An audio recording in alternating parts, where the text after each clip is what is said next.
Shut up, Fairy Loot.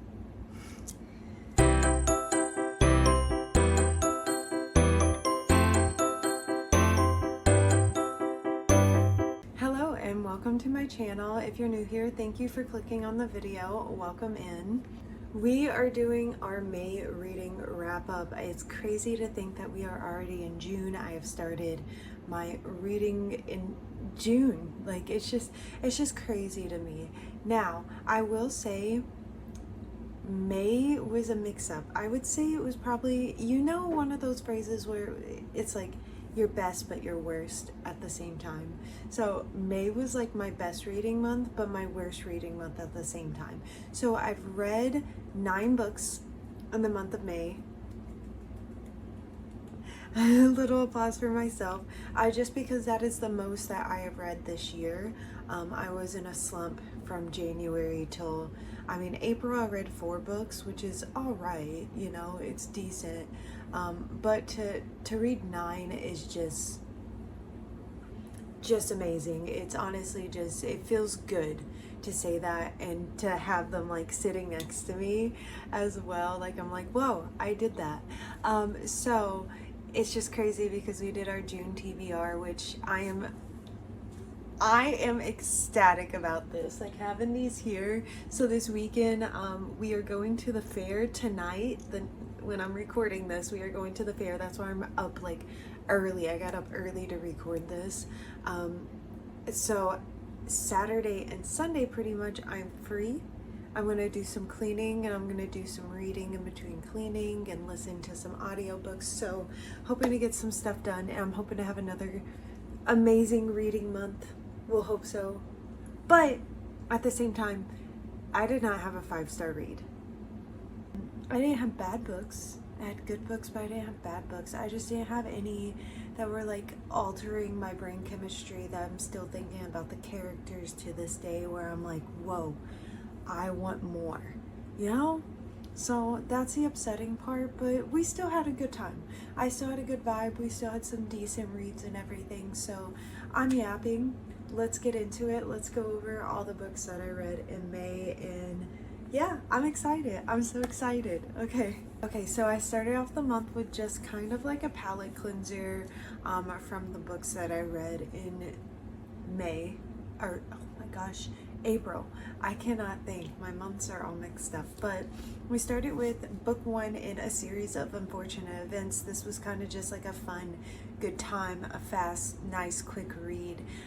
It's kind of just funny because I remember watching this with my sisters when I was younger, and so like while I'm reading it, I'm just picturing like the movie the entire time in my head. But that's what I love about this. So I ended up giving it 3 stars. I feel like 3 stars is a good, just kind of like, you were good, you weren't fantastic, but you were good. I had a good time, so that's why I gave it 3 stars. Good time and everything, so we follow the 3 siblings. Cannot think of their names. Sunny, Violet, Klaus, I think. And so their parents have recently passed away in a house fire, and so they get sent away to live with a relative, and they go to live with Olaf, who is absolutely terrible. And I highly recommend this. I had a good time. If you haven't like watched this series or read it, do it. I think it's good. I haven't finished the series watching it, so that's why I'm gonna read it and just kind of have a good time reading it, and then go and watch it and give it my thoughts. So okay, next I picked up a mystery thriller book, and this was probably one of my like most disappointing reads this year. I was looking so forward to this book, and it was just kind of like a flop for me. That was The Crash by Freida McFadden. I gave this 2 stars, and it's heartbreaking to say that because I love Freida. Like, she's one of my favorite authors, an auto-buy author. So pre-ordered this. I finally picked it up. I was so excited for this, and I just didn't like it. I really did not like the story. The plot twist, I was like, what? What? Is that even a plot twist? Like, so for me, this just wasn't too good, and I don't remember even the character names. So yeah, Yeah. So like, okay, so we follow Tegan in this, who is 8 months pregnant, and she is headed to her brother's, and on the way a blizzard happens and she ends up wrecking, and this couple ends up taking her in, and the story goes from there is pretty much what I'm gonna leave it on. It is creepy. I feel like this is something that could happen IRL, like it is that messed up and everything, but I didn't vibe with it. That's just me. I felt like it could have been way more, and I've read better Freida books, in my opinion. So next, I picked up this book because BookTok hyped this book up, and I was like, okay, you know what? I've had it on my shelf. I've been wanting to read it. It's been on my radar. I'm gonna pick it up finally. So I did. And that was The 7-Year Slip, and this was cute. Okay, I did give it 4 stars. It was cute. It wasn't like brain alternating for me. Yeah. It was a good time. I had a good time. It was cute. I listened to it on audiobook while also reading it. This was my first like magical realism book, and I had a good time with it. You know, I thought it was cute. I tabbed it a lot. I really did. I tabbed it a lot. It was just something cute, you know? It was something cute. I liked it. I had a good time. I just don't remember the characters' names. So we follow Clementine. So Clementine's aunt has passed away, and so her aunt is like, you can have my apartment. Well, I mean, she doesn't say that clearly, but anyway, she takes her aunt's apartment, and growing up all of her life, her aunt has always said that the apartment is magical, you know, and she finally has given up hope on that and everything until she starts living in the apartment, and one day she wakes up and this guy's there, and she's like, who are you? This is my place. And he's like, yo, I was told I could stay here, you know? So it's like that. But the cool thing is like, she's 7 years in the future and he's 7 years in the past. So yeah, time lapse there. So that's what I thought was really cool and unique about this. Like, this is something I'd never read before, and so I highly recommend it. It is a good time. I understand the hype behind it. I know why people absolutely love this story. It is a good time, and it is cute. It is definitely, I would buy a special edition. I would not buy 5 special editions of this, but I would buy 1 special edition of this. And yeah, that's how you know if I like a book or not. Like Fourth Wing, I would buy 15 special editions of Fourth Wing. I'd buy 1 special edition of this. Then I picked up another highly anticipated read. I pre-ordered this the second this author announced this book, because I am obsessed with this author, and anything she writes I have to have. I have to. So that was Deep In by Ali Hazelwood. I am an Ali Hazelwood lover. Anything she writes, I will read, and I will eat it up every single time. This was 3.75 stars for me. I know a lot of people DNF'd this. I know a lot of people gave this 1 stars, did not like it, didn't vibe with it, 2 stars, whatever. Don't care. 3.75 stars is still really good for a book. Really fucking good, in my opinion. So, anyways. Now it looks like this because I was reading it and then I finished the rest of it up on audiobook, so I didn't get to tab the rest of it. So I screenshotted while I was listening to it on audiobook places I wanted to tab. I just haven't got to it yet, but I'm going to. And I still had a good time. Plus the sprayed edges are sprayed edges. I love it. So anyways, this follows Scarlet is her name, right? Yeah, Scarlet and Lucas. Okay, character names I just can't remember lately. It's a problem for me. I get all mixed up. But anyways, we follow Scarlet, who is a diver, and then we follow Lucas, who is a swimmer. They're both going for well, I shouldn't say going for, training for the Olympics is what I should say, because they're not going for it yet. But they are training for it and everything. And basically, originally Lucas is dating Scarlet's best friend. And her best friend is like, no, we shouldn't date anymore. You know, you want something different, I want something different. And she's like, yo, y'all should actually maybe see, like, y'all are into the same thing, maybe like see how that goes. And at first they're both like, no, and then they actually do. And it goes from there, and it's a good time and everything. I loved it. I ate this up, and I don't know, it's a vibe. It's definitely right up my alley. This is what I'm into, so it was like fitting for me, if that makes sense, if you know what I mean.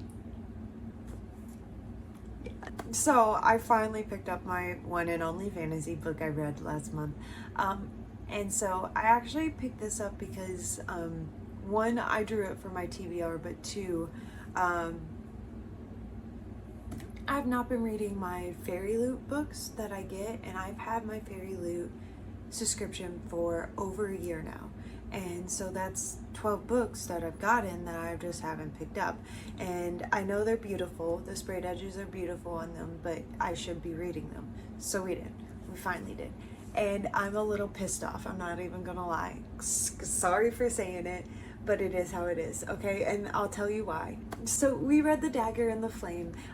This was good. I gave it 3.75 stars as well. So we follow Seraphine. It doesn't even say it on the back. I just want to point that out. It doesn't even say it on the back. I remember that all on my own. But we follow Seraphine, who also goes by Sarah, and then Ransom as well. And so in this world, we have two different like societies in a way. You have the Daggers, and then you have the Cloaks. And so the Cloaks are like the thieves, and the Daggers are like the assassins, pretty much.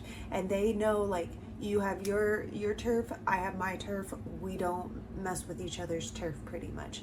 We do not attack each other, anything like that. And so basically what happens is Seraphine's mother gets assassinated, and she runs to the Cloaks to start her plans of revenge. And Ransom is assigned to assassinate her. So this was like true enemies to lovers, and I ate it up. It was so good. Now here's why I'm pissed off, okay? Book 2 doesn't come out till December. What? December is how long I have to wait? But can we take a moment for the sprayed edges? And I figured if Fairy Loot did it for this edition, I'm hoping for book 2 they'll do an edition like this as well, and I'm gonna buy it for sure. I never would have picked this book up on my own, and that's what I like about Fairy Loot, is like this was a good read, and I'm excited for book 2, and this was a book I would have never picked up on my own. So thank you, shout out Fairy Loot, this was great. I will be continuing this series. The plot twist you are left on, I'm mad, I'm pissed, For the last 4 books, they're all part of the same series, and I swear if anyone comes into my comments and they say, these books do not count, I will literally die on a hill fighting you about this, because they do count. They still do count. I don't care what anyone says. So I read the first 4 books in the Heartstopper series, and these are so cute. And so yes, they are graphic novels is what they are. And yes, I have book 5. I just haven't got to it yet. It will be read this month. And yes, I have already grabbed my next set of graphic novels / manga that I am gonna read this month. So fight me. Don't care. Okay? But anyways, we read the first 4 books, and these were so cute. So cute. So I gave the first book 4 stars. No, 3 stars. I gave this one 3 stars. This one 4 stars. The third book 4 stars. And then I gave the 4th book 3 stars as well. So overall, I would say right now this series is averaging around like at 3.5. But I really like the characters, honestly, and I think this is nice, cute, like palette cleanser kind of series. So this follows Charlie, who is openly gay, and Nick, who doesn't know he is until he starts hanging out with Charlie, he starts catching feelings for Charlie. So this follows just their journey, what they go through, all that, and it's just beautiful. It's so real, and that's what I love about this, honestly. So overall, right now the series is a 3.5, but yeah, gave my individual ratings. Okay, and that is all the books I read in the month of May. Thank y'all for coming here and hanging out with me and listening to me yap about my books and what I rated them. If you rated any of these books differently, I am sorry. It's just my opinion. You have your own opinion. Let me know your opinion down below, like what you gave a book. If we had different ratings, if we had the same ratings, let me know. I would love to know. And if you have any recommendations, please let me know as well. I'm a really big romance girly. Looking for my next 5-star read as well. So I would like help with that too, because I've only had about 2 this year. So yeah, but thank y'all. I appreciate y'all, and I hope y'all come back, and I will see y'all in the next one. Bye.